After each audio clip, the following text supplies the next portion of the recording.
musicals, comedies, dramas, rock concerts, stand-up comedy. Broadway productions have been as varied as any kind of entertainment under the sun. And now we're going to look back at some of the most memorable and influential moments on The Great White Way, featuring the esteemed actor, Adam Baritot. It is the Outdated Entertainment Hour.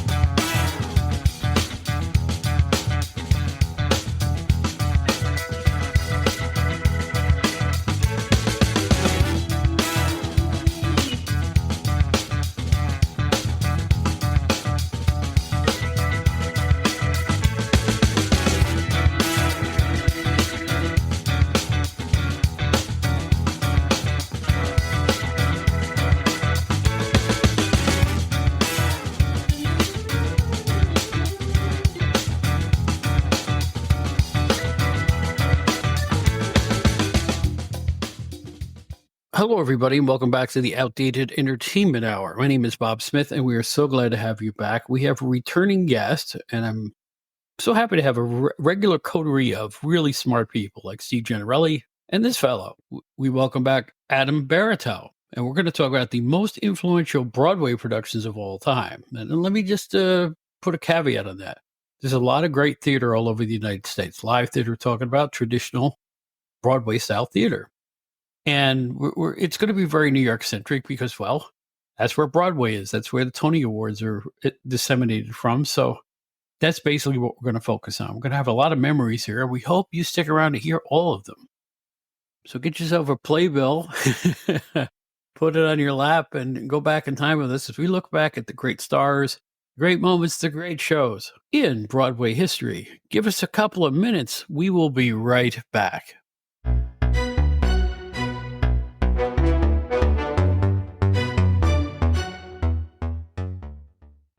Hi, everybody. This is Joe Walsh. One thing I do when I'm not playing rock and roll is get on the air as an amateur radio operator. Also called ham radio, is a communication service provided by ordinary people just like you and me. Ham radio operators are everywhere in your city, your area, your neighborhood, in any country you go to. We have a national emergency communication system in place 24/7, 365, in case of natural or man-made disasters, earthquakes, tornadoes, hurricanes, floods, you name it, we're there. Find out more about amateur radio at arrl.org/whatishamradio. See you on the air.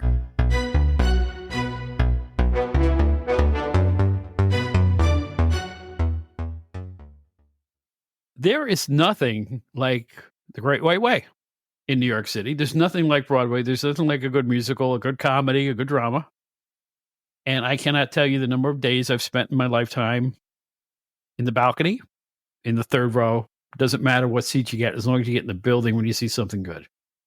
I am really lucky to have an old friend back on the show here. His name is Adam Baritot. He's an actor. I think you've been a director as well, right? And certainly have. And welcome back, Adam. This guy is a real authority voice in theater. So, Adam, welcome. It is my pleasure to be back. Last time I was here, we were talking about fantasy movies of the 1980s, wasn't it? Yes, that's exactly right. Yes. Well, turns out my college degrees, are both in musical theater. So this is either classical voice or musical theater. So this is my wheelhouse again, and I'm happy to talk about fun things, and this has been a fun research. So yeah, we'll dive in here in just a moment. Well, for our listeners' benefit, the theme of this, the way I'm putting it, is these are the most influential productions in Broadway history in terms of not only box office at the time or critical reviews, but the influence they had on subsequent shows. Mm-hmm. And some of these shows changed Broadway. And we'll get into all of them. Quite physically. Yeah. Some of them changed how theater happens. And this whole discussion is going to be a walk through the history of entertainment over the past 100 to 150 years. Hey, it's only 2 years younger than I am, so there we go. Oh, you got 10 on me. I'm outdated, man, I'm telling you. So anyway, here we go.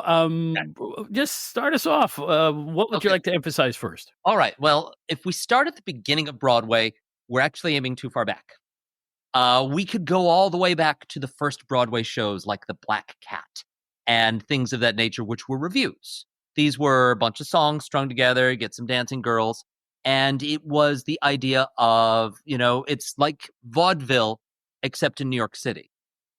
Back in the day, there were little theaters in every other town in the United States. All the major cities had 2 or 3 houses, and they were vaudeville houses where shows would come in, or there would be daily runs of dancers and jugglers and what have you, and then they would move on to the next location, move on to the next location.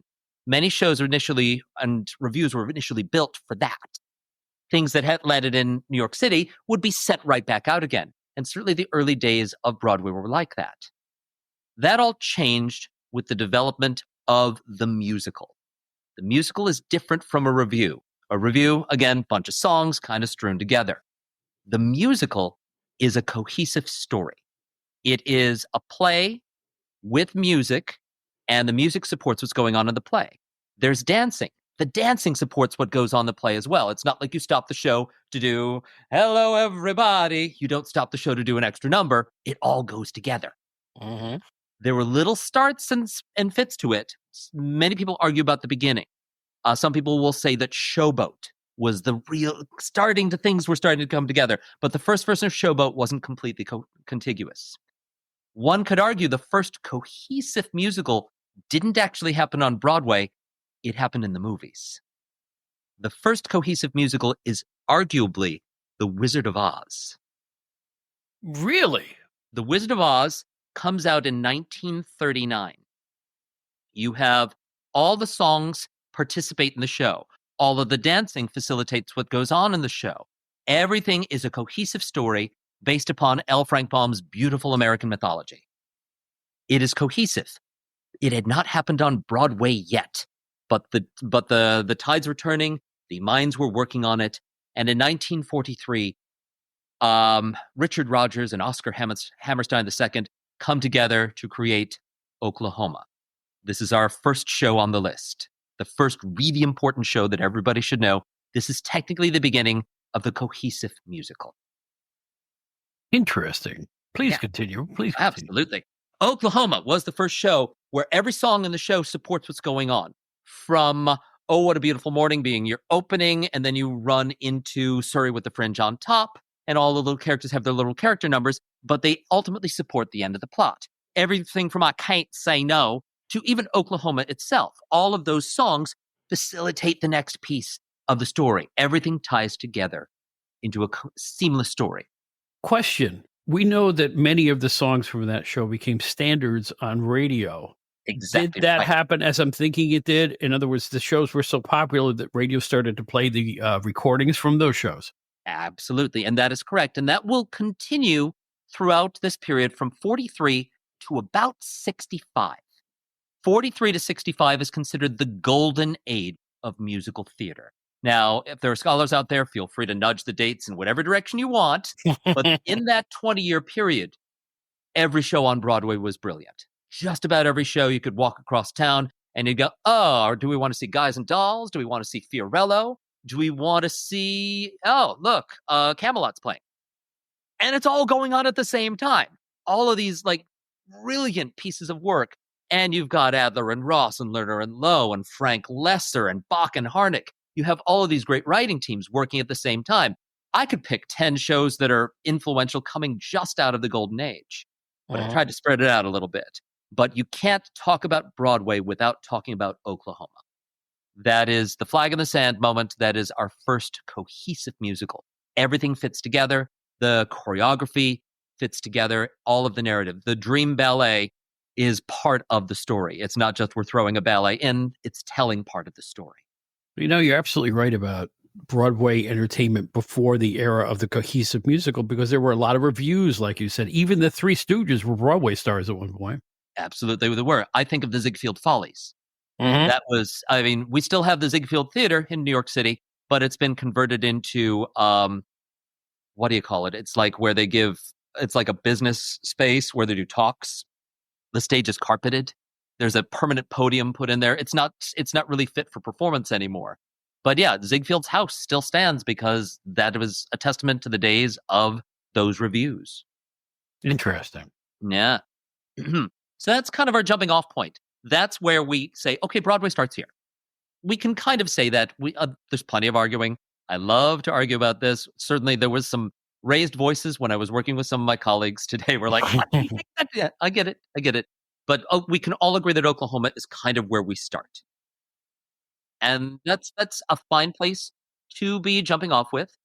And we sit there and have this wonderful golden age of Broadway. Like I said, for about 15 to 20 years. My next big flag in the sand, because I could just mention any of those musicals. I could mention Guys and Dolls. I could mention The Pajama Game, though I won't. There are lots of different options in there, but we're going to come up to the end of the Golden Age or the middle end of the Golden Age and pick two shows in the late 50s that are going to be really big flag in the sand moments. And the first one we're going to mention is West Side Story. I don't feel like I need to tell everybody about West Side Story. I think that most people in this world, if you've seen a musical, it's probably in your top 5, top 10. It's something you've heard. It's something you've seen. It was out at a time when Broadway was prolific, and the notorious conductor of the New York Phil, Leonard Bernstein, has decided to throw his hand in and write a musical. And he reaches out to his friend Oscar Hammerstein, and Oscar Hammerstein says, I don't have time for this. Here's my kid protege. This kid's name is Stephen Sondheim. He'll write the lyrics for you. And Sondheim, of course, went on to have one of the more prolific careers as an American composer, possibly one of the greatest American composers we ever had. And he started as the lyricist on West Side Story for his first Broadway show. Wow. Hard to jump out of the gate with a Tony. Point of reference here. Sure. Do you think that West Side Story is the first Broadway musical production to attract a more youthful audience? We're getting there. We are. And West Side will get us there. It was splitting hairs. It's splitting the difference. We still have grand ballet. We have mature themes that the youngsters are going to gravitate toward. But we also have, but it's based on Shakespeare, so it's high art. A lot of Broadway, as we start to evolve, splits the hairs a little bit. We're trying to appeal to this crowd and this crowd at the same time. And that happens all the way toward the end of our list here. The last show we'll mention when we start talking about Lin-Manuel Miranda, where we are drawing in disparate crowds together. This is Bernstein. Bernstein does write other materials, but really this is his big musical. And this is the jumping off point of Sondheim. Again, I am a Sondheim scholar. I could do 10 shows on Sondheim for influentiality. We'll get to Sondheim again a bit later. But for right now, this becomes the second show of our list, really, West Side Story, big flag in the sand moment. It's hard to understate how popular and what a fad West Side Story was. And here's another show where the songs were re-recorded and broadcast. I believe that there's a Johnny Mathis version of Somewhere out there that is just haunting, if I recall. That's right. Yeah. These songs were re-recorded well into the 70s and 80s, and every once in a while, this show will pop up again. There was a version of West Side done with Steven Spielberg directing it very recently. The show really never went away. It's always been a part of our conversation because it was just that well done. Yeah, it's a perennial. You could revive this thing every 10 years, I would think. Absolutely. Again, these are, when thinking about this and Oklahoma, they're non-negotiables. These are on the top 10 list. They absolutely are. And about 7 of these shows, 7 of these shows, you're like, yes, that belongs on the list. It's the last 3 where we get things interesting. We'll debate a little bit, and we'll get to that. But yeah, those are obvious ones. What I would say for my next one The next one is Rodgers and Hammerstein again, but it's toward the end of their partnership. The reason I mentioned this one is because of the sheer reach it had. And this starts to talk about how we grew up years after this show came out. The third show on my list is The Sound of Music. So, why do I mention The Sound of Music? Well, yes, Rodgers and Hammerstein. Absolutely. Notorious. Notorious for the show, yes, with Mary Martin playing the lead role. Equally notorious for the film version that came out later with Julie Andrews in the lead role. When we think of The Sound of Music, we often don't think Mary Martin. We think of that Julie Andrews film with all of the keys slightly shifted and the amazing Lonely Goat Herd with all of the arpeggios and the beautiful film quality and the narrative style of the film version of the show. I will say that I do think of Mary Martin because we had the original soundtrack recording. Yes. Oh, sure. But for people who are a little bit younger than you, and you too, because you probably remember this, around Christmas time, every year throughout the 80s and into the early 90s and even back into the 70s perhaps, we're talking about a period of time before the advent of home video and even at the beginning of home video. Now you just go and you'd rent The Sound of Music and you can just watch it anytime you want. When we were younger, when I was very young, we would wait until Christmas time. And we'd all crawl into bed with mom and dad and we'd curl up there and they'd turn on the little television in the bedroom and we knew that they were going to air The Sound of Music on television. And this became part of the zeitgeist. This became part of being an American. You would go and you'd watch Sound of Music during Christmas at home and you'd fall asleep watching the movie because you wouldn't make it to the end because you're a child. But it was this, when I see The Sound of Music, it conjures up memories of my parents. And it conjures up memories of us living with my grandmother for a while they were still building their house out in the middle of the country. And I'm not the only person who feels this way. So many people that I've spoken to about this are like, yeah, Sound of Music Christmases. We remember this so well. This was a part of growing up for us. And so not every musical is here because it's necessarily artistic, although this one definitely is. They're here because of the influence and the draw they still hold over us. And The Sound of Music, if you're middle-aged and you grew up in the United States, you know The Sound of Music. You know it very well, probably. I'm getting misty-eyed. Legitimately. Only because of the way you described the memories. Yeah. You know, your memories are so vivid and they're so loving, and it's like a time gone by that I really miss. That's all I can say. When we look at old Broadway, we look at who we were, both good and bad. And that's an important thing to take on. I do want to mention that at this point, when these Broadway shows were happening, you would do a Broadway show and the thing would run only for about a year, maybe, sometimes 6 months. And then the entire show would be packed up, bus and truck or train and truck, and it would be moved to the next city. And you'd play Philly for a month. And then you'd move to the next city and you'd play Atlanta for a month. You'd go out on the circuit after you did the show. The start of these movies becoming part of the musicals is, as I started looking at the musical structure and how shows get to Broadway, it starts to become inextricable because that's how it tends to reach more people. When The Sound of Music was produced as a movie, people didn't feel the need necessarily to go and see the show in the theater anymore.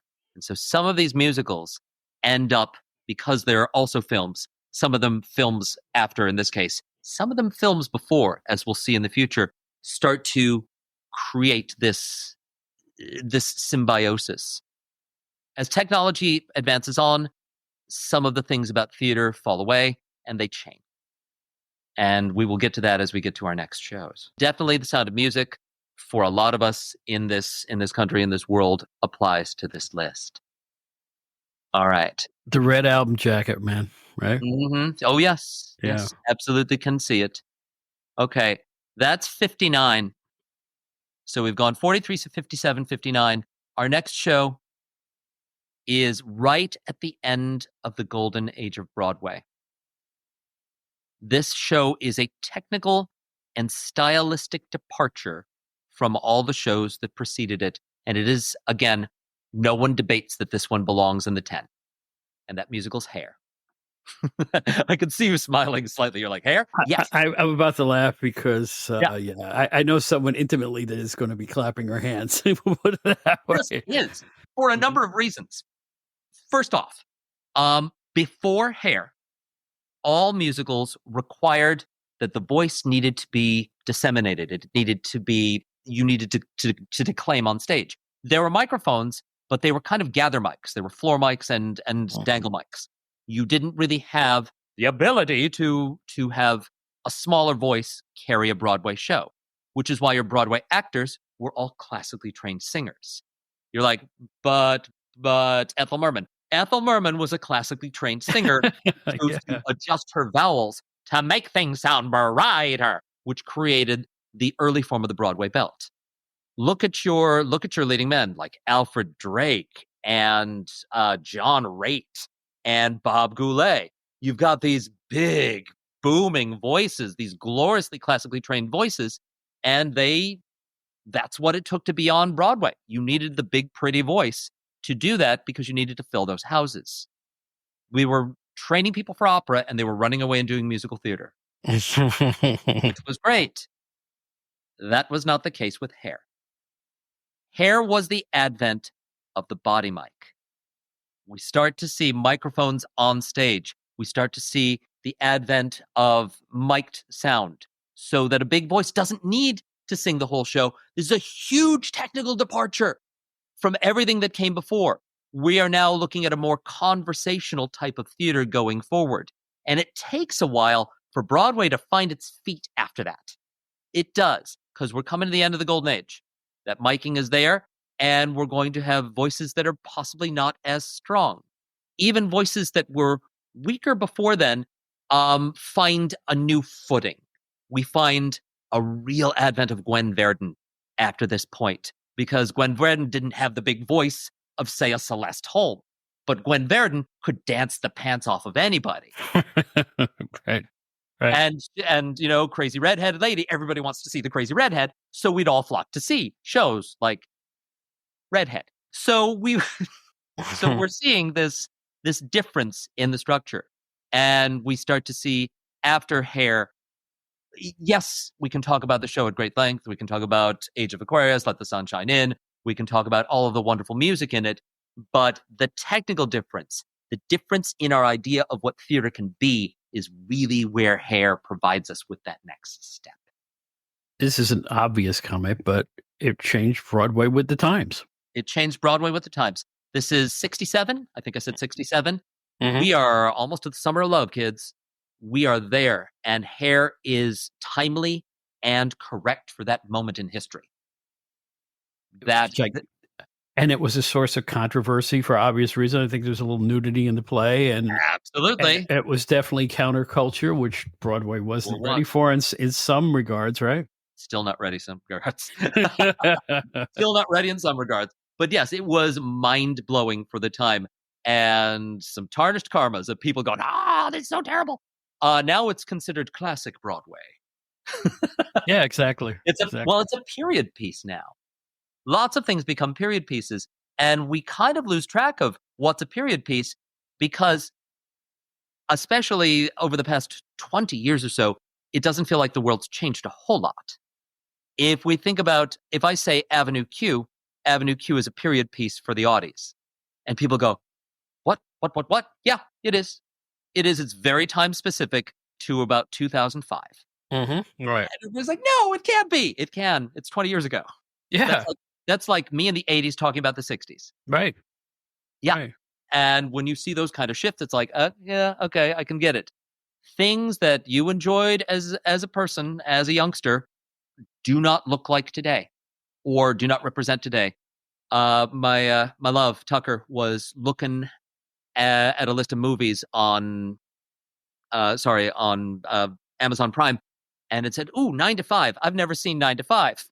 And we start watching the preview for 9 to 5, and we're looking at all the typewriters and then pulling all of the covers off of the typewriters. Mm-hmm. We're looking at all the Halston dresses and the ankle straps. We're looking at Dabney Coleman in that vest, and you're like, that's a long time ago.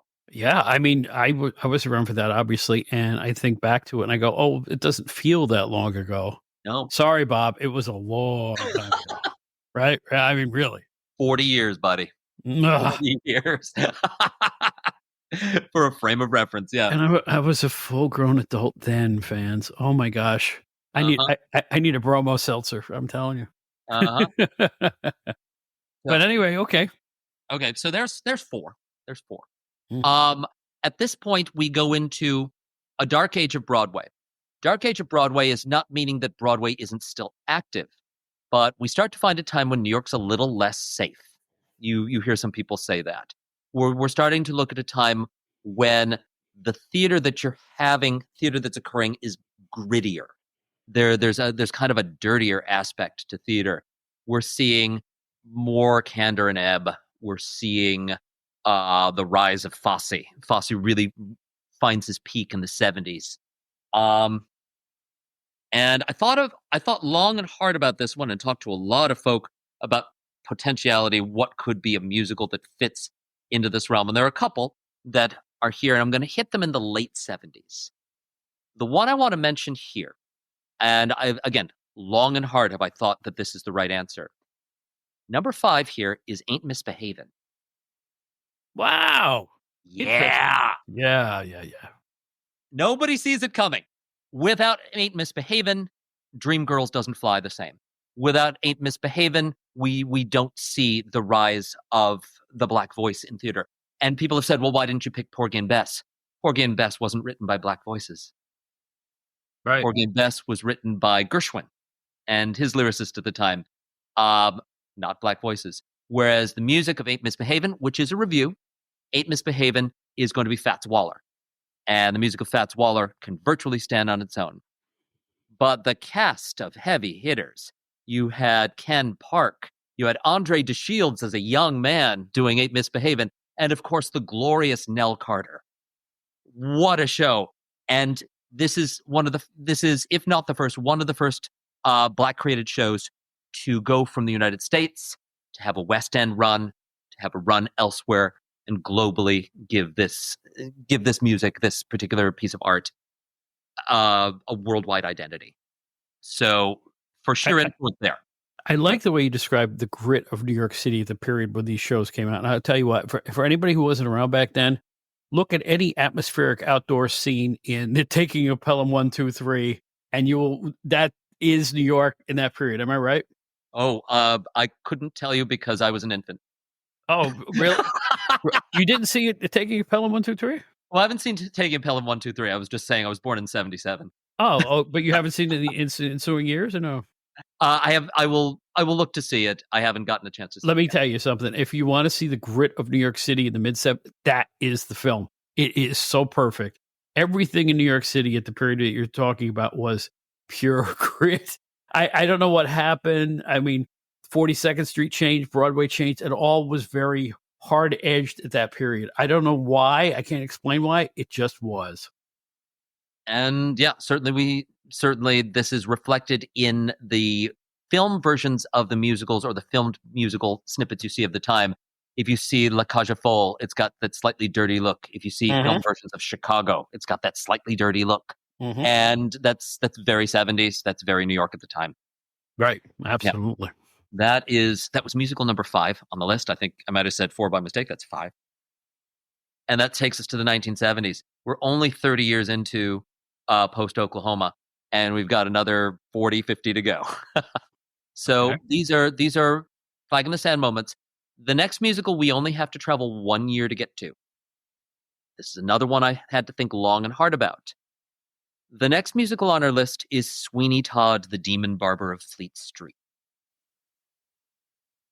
Interesting choice. Okay. I didn't expect that one. Oh, you're going to have to explain this one to me. Okay, very good. Very good. It was a coin toss between this and Into the Woods. But the voice of Sondheim needs to be represented on this list because he's arguably one of the most prolific Broadway writers of the time and has influenced everyone who came after. You either influenced by, I'm going to write like Sondheim or I'm not going to write like Sondheim. And you see it in the stacks of proteges he developed over the years. Adam Gettle writing Light in the Piazza. Jonathan Larson with Rent. Give it a minute. We'll get to him. Lin-Manuel Miranda with In the Heights and Hamilton. Give it a minute. We'll get to him. We see this evolution. We see this taking of musical theater in that direction. I know that I'm leaving people behind here. I know that I'm leaving behind Mary Rodgers, who also was, because Sondheim had worked with Richard Rodgers a little bit, we get Mary Rodgers in that loop as well, writing Once Upon a Mattress. Can't get through here without mentioning the ladies writing on Broadway, because they're so prolific as well. But again, we're trying to pick 10 musicals, and it gets really hard. The reason for Sweeney Todd, couple of reasons. One, first major horror musical. Uh-huh. We're finding darker material. We're going, okay, it's fine to kill people on stage. That's great. We're seeing a shift culturally to allow for a wider panel of what the theater can be. We're seeing again a little bit of that splitting the difference culturally. We are seeing that this show does travel around the world. Sweeney Todd gets performed all over the world, but it does not get performed as a musical all over the world. The last time I saw a version of Sweeney Todd performed outside of the United States, it was performed in Germany. It was performed as an opera. We see Sondheim's music being performed as an opera, so other cultures are starting to take on our musical theater and try and interpret it through their own cultural lens. And Sweeney Todd is an excellent export of that cultural pattern. So that becomes this huge flag in the sand moment there. So that's why I went with Sweeney Todd. Honestly, any Sondheim show could have worked here. Uh-huh. I could have mentioned Company. I could have mentioned Follies. I wanted to mention A Little Night Music, but I didn't, because that's a personal favorite. Into the Woods flies as well. Into the Woods would have been another logical choice. I have a friend who was like, you have to mention Sunday in the Park with George. I'm not going to. I love it. I'm not going to. I think that for people learning about Sondheim, once you get in the door with Into the Woods, Sweeney Todd is the next logical step to introduce you to that level or that idea of Broadway music. You know what else? You know what else is interesting about Sweeney Todd? Yeah. I can't think of a musical before that point where your lead characters are not the nicest people of the world. It was usually, if there were villainous characters on Broadway, they were usually, secondary. Yes, the guy with the big mustache. Exactly. He just tweaked his mustache. Yeah. But now you've got literal murderers as your main characters. That may be a first. Am I right? Yeah. Well, certainly Sweeney Todd gives way to Assassins by the same composer. That's Sondheim again. But we also give way to something like Dear Evan Hansen. And people are like, what about Dear Evan Hansen? Everybody in Dear Evan Hansen is making very selfish choices. They're not necessarily the redeeming characters. Yeah. So we get this sympathy for non-redeeming characters. And that becomes, we start to see people as a more complete, more complex tapestry. Are you rooting for Sweeney during Sweeney Todd? Are you rooting for him when he slits the judge's throat? Could be. Is justice served? I know. I played the judge. I know justice was served on me. But yeah, this is why this show appears on this list. It is, again, Sondheim being such an influential person as he is. How do you pick one? That's the one I would have picked. If I had 100 honorable mentions, I could fill every Sondheim show that ever was. Honestly, I almost picked Pacific Overtures for its incredible depiction of the Eastern culture and colonialism and the damage that it's done. Certainly something that's ripe for discussion. But I'm going with Sweeney Todd because that's how you catch me this week. There you go. That's where we are today. We're gonna go with Sweeney Todd, and that's why I found it an interesting pick because, like I said, you could have named any of the number of those plays that you rattled off, and all would have been worthy. It's the canon is like unbeatable, really. I mean, it's just, and all of them were hits, and all of them were critics' darlings, and all of them drew people, and they were fascinating because they weren't run of the mill. None of the stuff was like easily digestible. Those shows required you to watch and listen. Absolutely. They weren't frothy at all. Well, to give a frame of reference, the style of composing that Sondheim brings is narrative or narrative composition, almost Sprechstimme, the idea that you're speaking on pitch. And he would write his melodies like people would speak. The style of composition definitely changes when Sondheim comes. You go from big, long, luscious lines to speaking on the rhythms of the pitches, and things begin to be spoken on pitch rather than incanted and projected. It's because you can use microphones at this point. He's really taking melodic change to that, so that when you're speaking about a thing, it's following along with normal human speech. Sondheim changed the complexion of what it means to sing musical theater. It becomes much more about the human voice and following the human voice. Well stated. Very good. Here's the problem. Adam and I both want to sing now, but we can't. Right? Because I was a singer, you've been a singer, and it's like we could really let loose here, but there are rules against that kind of thing in podcast land. So we can't do it. I am certain there have been edits to this point for that. Yes, there are. Folks, this is why editing a podcast takes 5 times as long as it does to record a podcast. But that's why these things happen. But it's worth it when I have a great authority voice like you on the show. So it's all good. Well, I love talking about this, and I love talking to you anyway, Bob. So this is a treat for me. All right, great. So let's go to the next selection. Next one down the list. Adam Baritot with the next selection. Will you please? Oh my goodness. Okay. At this point, we hit the 80s. The 80s is the time of the mega musical. Now, I'm going to put a little caveat in here. I could easily have added between these two a chorus line. A chorus line for its sheer length of time on stage. I could have easily added Cats in here for its sheer length of time on stage. But progressing to this number 7, we're going to go with the biggest musical of this new era, this mega musical era, which kicks off with Les Mis. But Les Mis isn't the biggest, and it's not the longest running. The one that was longest running, that had the most effect and drove me into musical theater, along with anyone from my generation, is Phantom of the Opera. Okay. You can say what you like about Phantom of the Opera. You can love Andrew Lloyd Webber or hate Andrew Lloyd Webber. The piece is undeniable, and if you're new to musical theater, have you never seen a musical before in your life? This is not a bad musical to be your entrance level musical for musical theater. It's definitive for the styling of the show. It is discussing opera. It's very grand. It's discussing opera, but it's not an opera per se, although you do have operatic voices. You've got this intermixing. You have Piangi and you have Carlotta singing with these grand voices, but at the same time, you've got Ferman and Andre using much more closed voices. You have such a rich, beautiful story from Gaston Leroux's original text. It's just absolutely sumptuous, marvelous, and so beautifully crafted. The stagecraft is gorgeous. Such beautiful sets. The rising of the chandelier, for crimini's sake. The rising of the chandelier alone was iconic for us in the 80s and 90s. I remember being a kid, and there was a production of Phantom of the Opera that was going on in Toronto. And I remember saying, "Hey, Dad, I want to go see Phantom of the Opera in Toronto."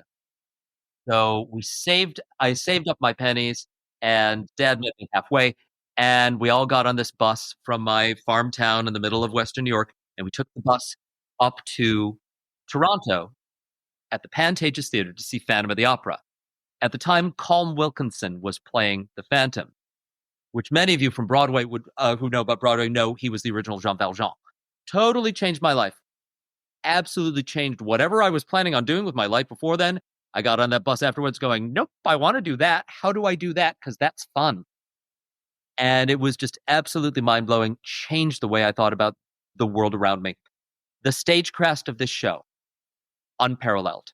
And it gave birth to mega musicals that came after. It was all about spectacle after that, and it still is. You still feel the influence of Phantom of the Opera. Certainly things like Miss Saigon that came afterward, other productions of Les Mis that came afterward. But even to Wicked still has to draw some of that when you see the clock moving, when you see the gates come down and all the monkeys climbing on top of that.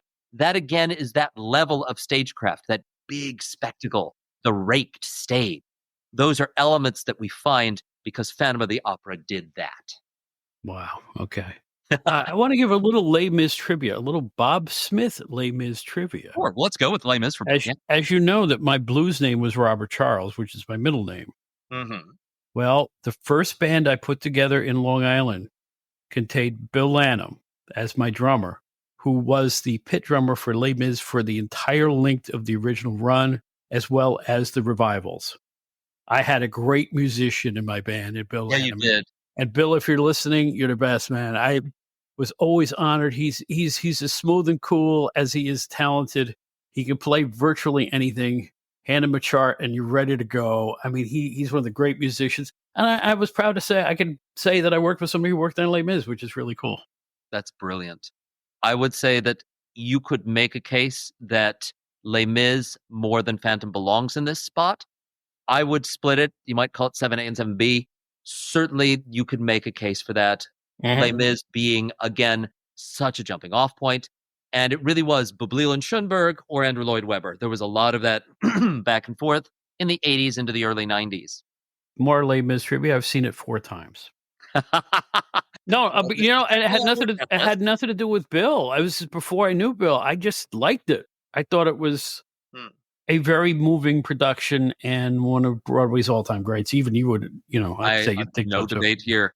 If I were offered Javert, I would find a way to suspend everything else I was doing in my life and go play Javert.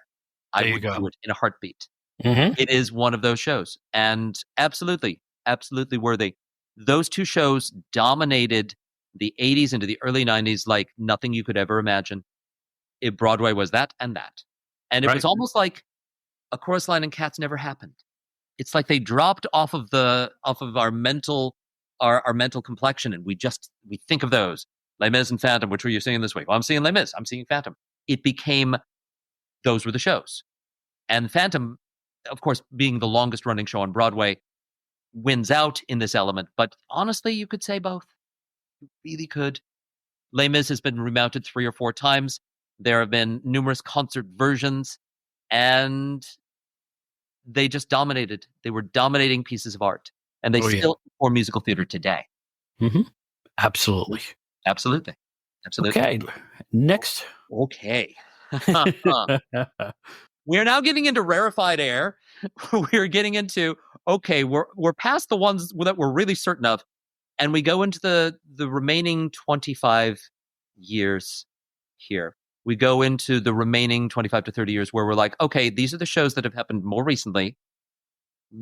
I'm pretty sure these are the right picks, kind of. Although there's plenty of room for debate. Well, there's the thing. It's Broadway. It's Broadway. There's something for everybody. And you know, nothing's perfect. And Broadway certainly hasn't been entirely perfect. But the greatness of so many shows, we could do a top 150 list and it still would leave things off. It would absolutely leave things off. At this point, we come to, I believe I'm on number 8. Let me just check. Yes. Right. No, we're leaving something off. Screw it. We're going to pick it up. We need to address the Disney Renaissance. We're not quite out of the 80s yet. Oh, a bone of contention with me, but please continue. I know, right. Absolutely. And it should be a bone of contention. In the 1980s, specifically, we started in 1989. We have Disney. Disney's down on its luck. Disney's getting ready to shutter its animation department. And they're going all in on this movie. They're going back to their roots. They're going to pick a Hans Christian Andersen fairy tale, and they're gonna hire some Broadway folks. They're going to hire Howard Ashman and Alan Menken to write a score. And the thing they come up with is The Little Mermaid, which eventually did make it to Broadway about 10 years ago. But what this did do, and the reason why I want to mention it, we can call this 7 3/4 if you like. We do want to mention this because we do want to mention the Disney Renaissance because it created a whole generation of musical theater lovers that are fueling theater to this day. Mhm. If you want to go back to Ashman and Menken's roots, you can go back and say, okay, well, let's pick Little Shop of Horrors. I get that. You can certainly do that, and I honor that.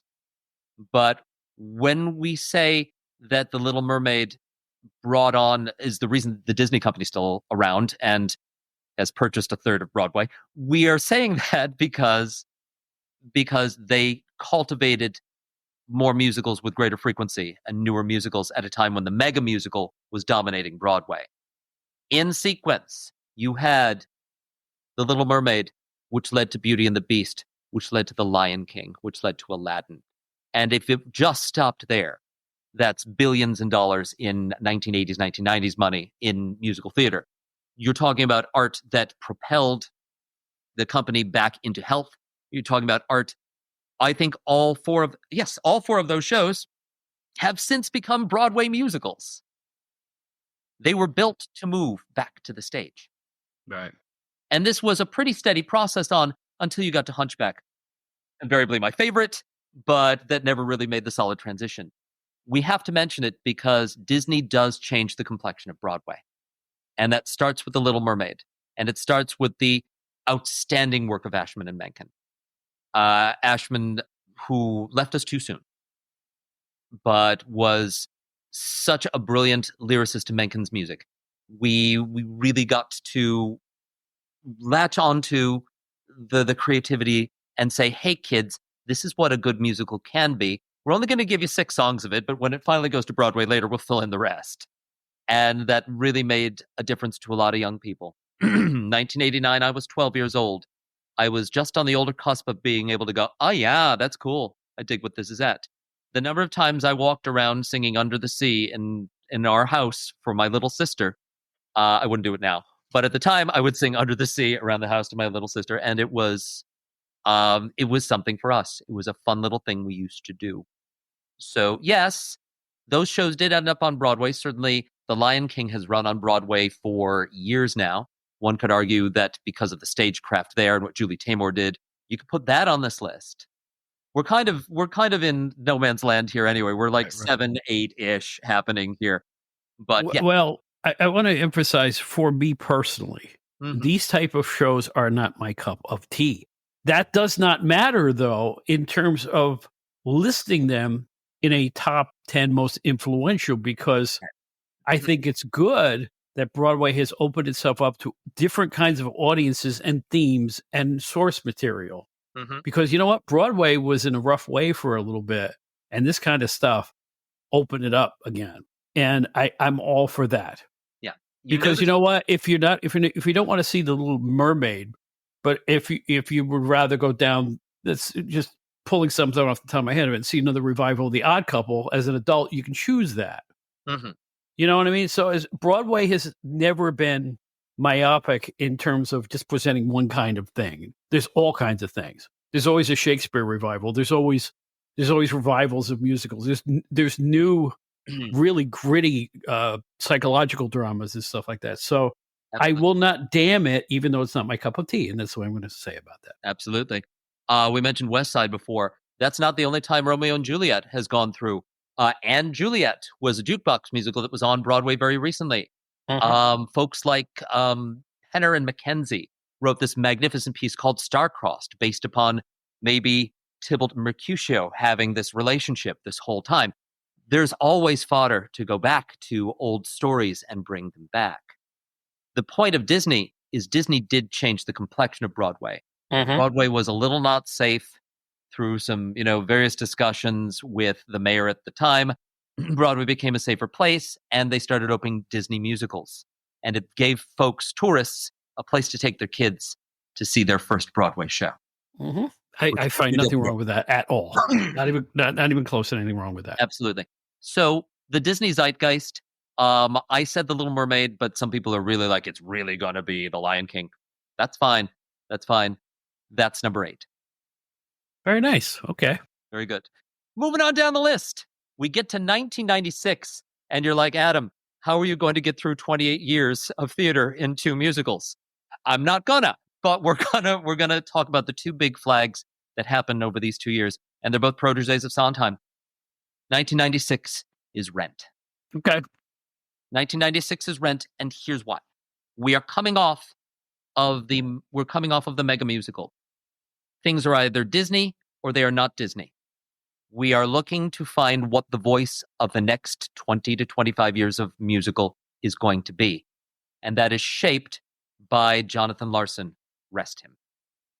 Jonathan Larson, protege of Stephen Sondheim. Stephen Sondheim, who had him watching the build of Into the Woods and learning about the craft of building a musical, builds his own show based upon La Boheme. Again, great source material. That becomes Rent. Rent changes again the style of voice used on Broadway. Now, there's a lot more devil may care about using your voice. There's a lot of sometimes yelling and screaming on pitch. There is, the show is notorious for the number of nodes it created, but we are looking for more guttural and visceral performance in our musicals.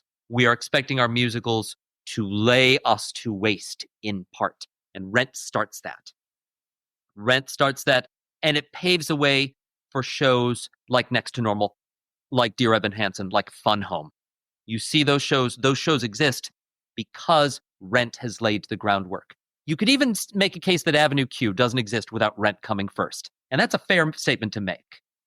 Because we are changing, we're getting grittier again, we're getting darker again, but we're taking our voices with it. Gritty in the 70s, we were still using prettier voices.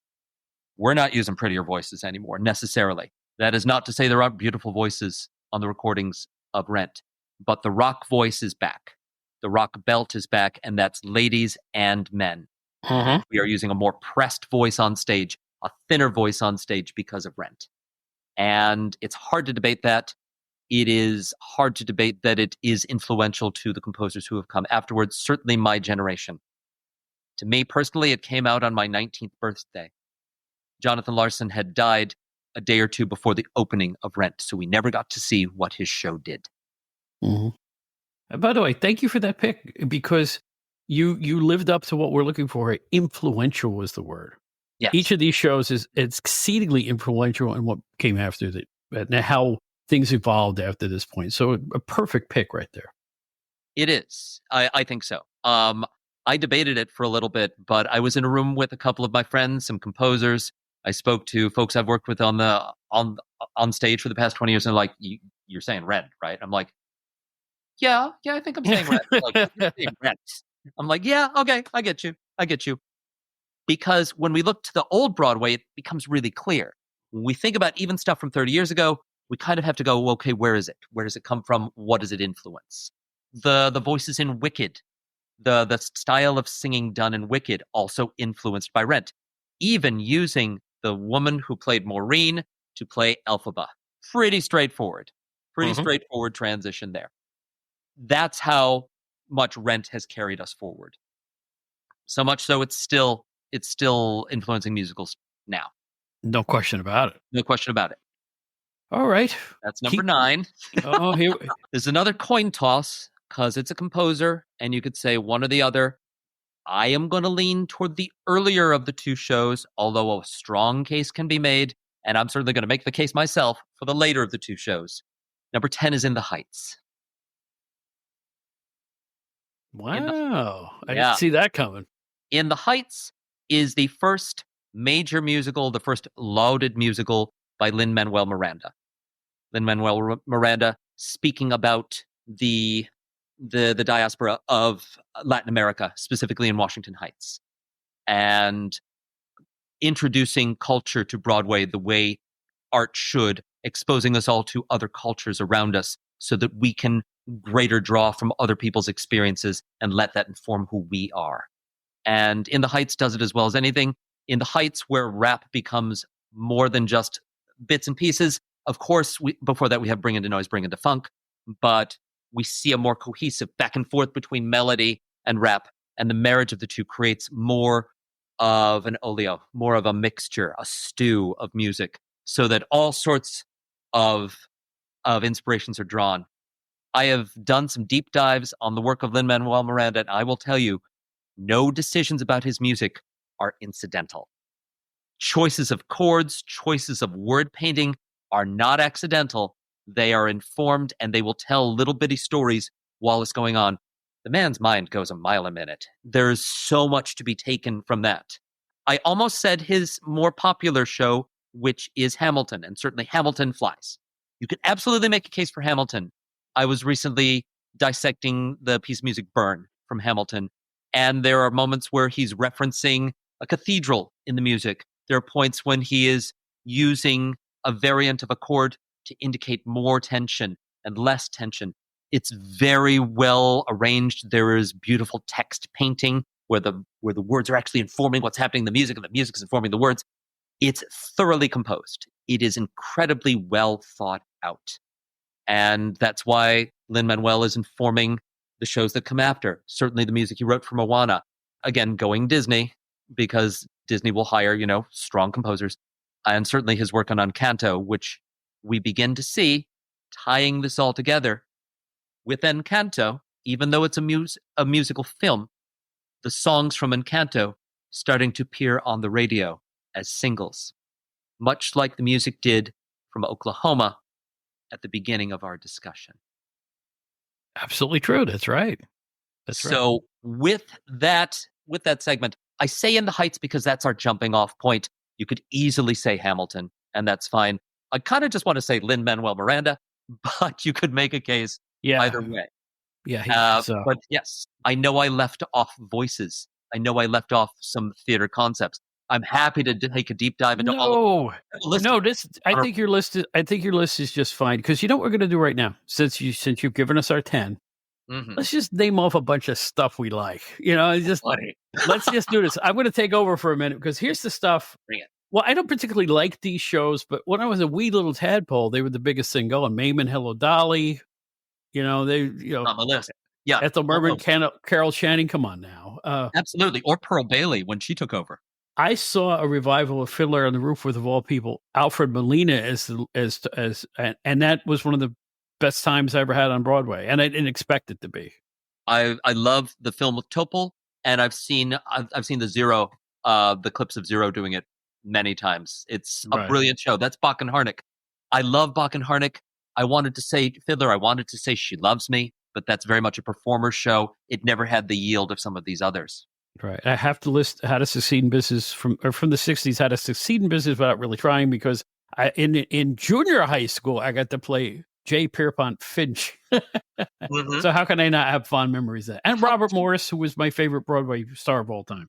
How could you not?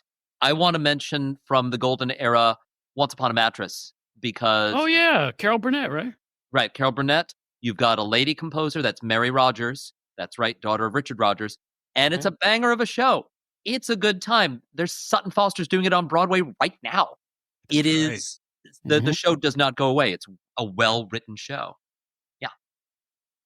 I don't have any use for Cats, but okay. There's no denying the influence it had, like you talked before. It's like it got people who would never go to see a Broadway show to see a Broadway show. And it's healthy for the industry as a whole. I have to acknowledge its influence.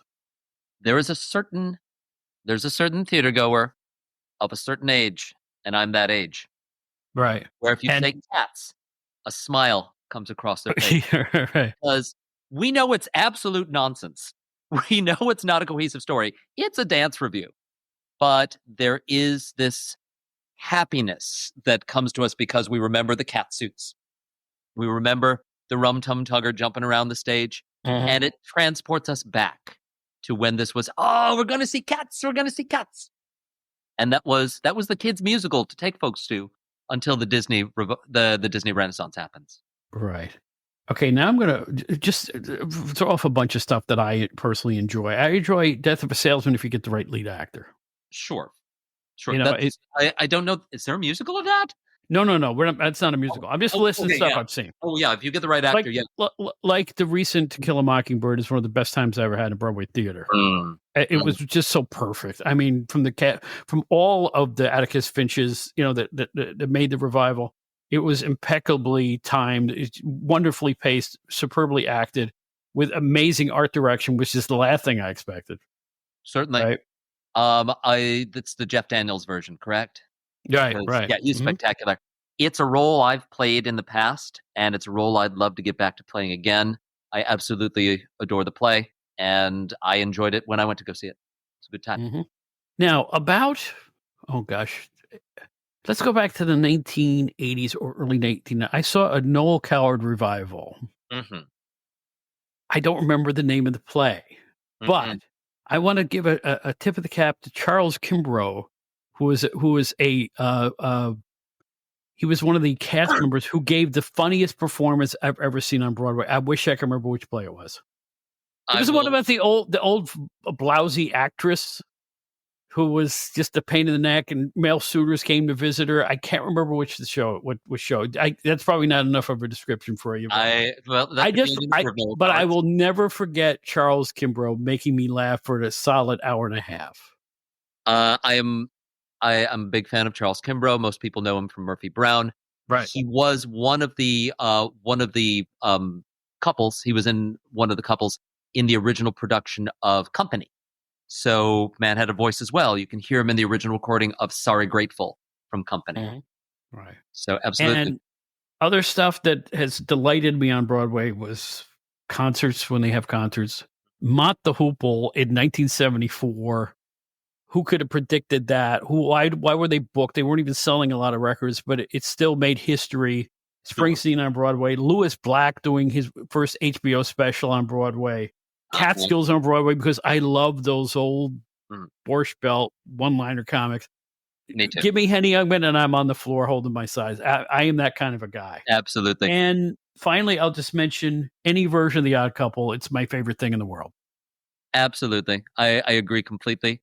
I was thinking of a show recently, just a play that tickled me extensively when it was on Broadway. It was a show called Boeing. Oh, yeah. Okay. Is that from the 60s, right? It's from the 60s. It's well, I was reading the description. I found it in the back of a program and it said sex farce. And I'm like, yes, please. I want to see a sex farce. And what a tremendous cast this was. My wife got me, we got front row seats in the mezzanine because I like the mezzanine. And it was Bradley Whitford and it was Mark Rylance, who has just had a Tony for everything he's ever done. British man playing like he's from Minnesota. Brilliant. Christine Baranski as the maid. And then you had three bopping stewardesses walking around, and that was Erin McCormick, I think. No, lies. Catherine McCormick, sorry. Misspoke myself. Gina Gershon. And for those of you who love Agatha All Along, Catherine Hahn playing these stewardesses. And it's door slamming, kissing the wrong person, jumping through the wrong window, things getting caught in other things. It's everything you would want a farce to be. Just as good as Noises Off. And what a tremendous time at the theater. And I think it's the only Broadway credit that Catherine Hahn has. So for me, it sticks in the brain. And what a great night of theater. I still laugh about it when I think about it. And I'm also a 3-time Spamalot attendee. I am just a Monty Python-holic, and I love it. I absolutely love Spamalot. If you're looking to shut your brain off and just forget the world outside, Spamalot is your show. That is Eric Idle and his co-conspirator John Dupre as your composers, and Duprez, if you like. And it's a good time. I have played a number of those pieces in, like, when I've been working at Cabaret and I'm playing the piano. Somebody has gotten up and said, "Hey, I want to do the song that goes like this." I'm like, "Okay, no problem. We can do that." And yeah, it holds. It holds. If you want rare chestnuts, little shows that not a lot of people know about or haven't done, I saw Seussical when it was on Broadway and had the greatest time. Whereas some other folks were like, "Oh, I don't even recall it." Again, wonderful show, informed by really wonderful performances. The great thing about Broadway is it doesn't matter what you like. There's probably a show out there for you. There's probably something that's going to be your cup of tea. You like horror? We got Sweeney Todd, no problem. You want something gritty? You like the after-school special dramas? We got Next to Normal. We got stuff for you. We'll find ways to to reach you and give you some interesting things. You like your characters sweet and clear cut? Let's go back to the golden age. We'll have some fairy tales. If you like things a little more dense, we can talk about something gritty like, I don't know, U.S.-Russian relations in the 1980s. We can give you tests if you want. Terrible book. Good music. We can give you what you're looking for. That is one of the greatest aspects of modern theater, of Broadway. And I cannot stress to you, given this assignment, how hard it was. Oh, yeah. I Narrow believe this it. down to a 10-show window. Well, I just see the work you just put into this show. And I got to tell you, I want to compliment. This isn't even out yet. I'm talking to you right now. This will be one of the best podcasts I've ever done. And thanks to you, because you've really did your homework. And you're my first guest who I agreed with everything they said. So you're the perfect choice for this show. And I really appreciate you being here for sure. Well, thank you. I expected some fight on some of these choices, but whenever I made a choice, I'm like, okay, here's why. This is why I'm saying this one. And you could make a case for another show and say, here's why. Yeah, but you were coaching about everything, and that's important. But before we leave, I've always had a fantasy. This is kind of Broadway, but kind of not. One of my fantasies, and I mean this, is to... there was a play a long time ago called Jacques Brel is Alive and Well. Jacques Brel is Alive and Well. Yep, I know. Right before he died in the 1980s, Steve Allen wrote a parody of it called Seymour Glick is Alive but Sick. All right. That's very Steve Allen. And it played in a bar somewhere, played in one of the little clubs, and it got about 2 reviews, and neither person liked it. I heard songs from it. I thought it was the funniest thing I'd ever heard. I would love to revive that thing. I don't know how to go about finding rights to it, or I don't even know if Jay Meadows is still alive. I don't know. But all I know is it's always been a fantasy of mine to sing song that silly. It's just one silly song after another. And it's again, shut your brain off, good time. There's a narrator. He would narrate the songs in between and explain how they all came out. And it's all really dumb. And I love it. And if anybody knows how I can get the rights to Seymour Glick is Alive but Sick by Steve Allen, let me know. Because you know what? I'd do it in a Long Island bar somewhere with 2 people there. That's how much I love it. I'd throw my hand in. I'd help you out. Really? Listeners, please help us out. Yeah. Adam and Bob are going to... Seriously, I'll do it. Alive but Sick. We can open with Tom Lehrer songs, and then we can move into that. There you go. Sure. You play piano, right? That's all we need. Just one piano. Yeah. Because that's how they did him on the Steve Allen show. He would play, or someone would play piano, and that was it. There was no accompaniment. Absolutely. So it worked. It was great. They had like Donald O'Connor and people singing these songs. He had a variety show in 1980 that lasted about half a season, and they would sing songs from this thing, and I was like, I love this. It's so wonderfully dumb. It's like, I think we need entertainment now where you can shut your brain off and laugh at the silliness. We need more silly right now, particularly right now. Especially right now. Exactly. Yeah, agreed. But you know what's not silly? The quality of what you brought to the table here, looking back at 10 influential Broadway musicals. I can't thank you enough for being here. This was a stone cold gas, man. This was absolutely my pleasure. Thank you so much for having me on again. Well, will you come back soon? Absolutely. Let's find a new topic. We could do dramas. We could do something else, or we could do something that isn't Broadway. Anything entertainment. That's what the show is about. As long as we look at the past. I am happy to do that. Let's find a topic. All right, let's do it. Adam will be back. I'll be back. And thanks again, Adam. My pleasure. Thank you.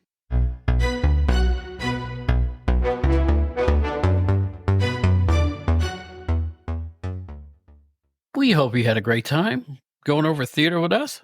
We hope to do a little more live theater in the future, but for right now, that's plenty. I mean, boy, does that guy know his stuff or what, huh? Adam Baritot, a fine actor in his own right, behind-the-scenes person with a lot of productions, and a big future for this gentleman. In any event, that's our program for this time. I invite you to go to outdatedentertainmenthour.buzzsprout.com and check out all the shows we've done. We've done some music. We've done B-movies, which was a really, really exceptional show in my eyes. We've done comic books. Just go down the list. Toys. The toys we played with as kids. There's no limit to entertainment. want to look back and bring all of it to you as the weeks and months go by, as we finish up our first year here. Not bad. They said it wouldn't last, right? So again, that's Outdated Entertainment Hour.buzzsprout.com. All the shows will always be there. I will not Patreon my old shows. I want people to listen. Just listen. We're doing fine just the way things are. Write to us at outdatedent. That's outdatedent at gmail.com. Any comments, queries, ideas? Feel free. I'll try to get back to you if I can. And that's it. We're going to be back in a couple of weeks with another show. I think we have a very unique one coming up, something that you might not have thought of before, with another unique guest, another media professional. So really looking forward to talking to you all again. My name is Bob Smith, but these days I am the host of both the Outdated Entertainment Hour and the Outdated Wrestling Hour. Both of them are productions of, guess what? Bob Smith Podcasts. So until next time, take good care of yourselves with the holidays coming up and everything like that. And in the words of Ringo Starr, with his 2 fingers in the air, peace and love, brothers and sisters. I can't say the way he does, but peace and love.